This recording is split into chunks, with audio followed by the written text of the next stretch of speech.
All right, so the next movement we're gonna do is a plank series movement. So Matt starts laying on his stomach, forearms and toes on the ground. Band's gonna be here at the distal thigh. As he lifts up, he's gonna hold a nice solid plank position. So he's got a little bit of a posterior pelvic tilt here, nice flat spine, good stable base of support.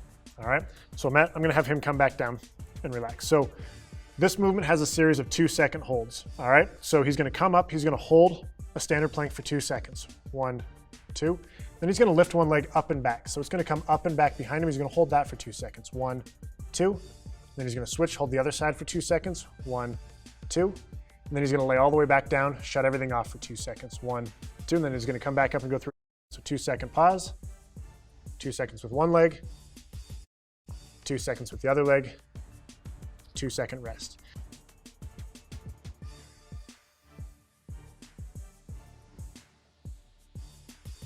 And the reason we're going through it in this series where we're turning it on, turning it off, and lifting legs is the core on a day-to-day basis and within sport has various demands with regards to timing, duration, intensity, planes of motion.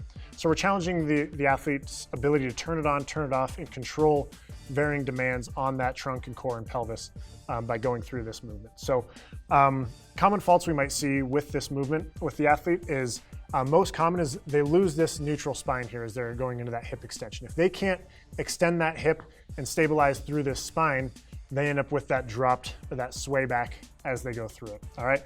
They're doing that because they either can't stabilize through that core musculature or they don't have the ability to fire that glute and terminal hip extension to lift it up, or they just don't have that range of motion into hip extension, so they have to compensate through that low back. So encouraging the athlete to maintain that neutral spine as they go through the motion is gonna be imperative, all right?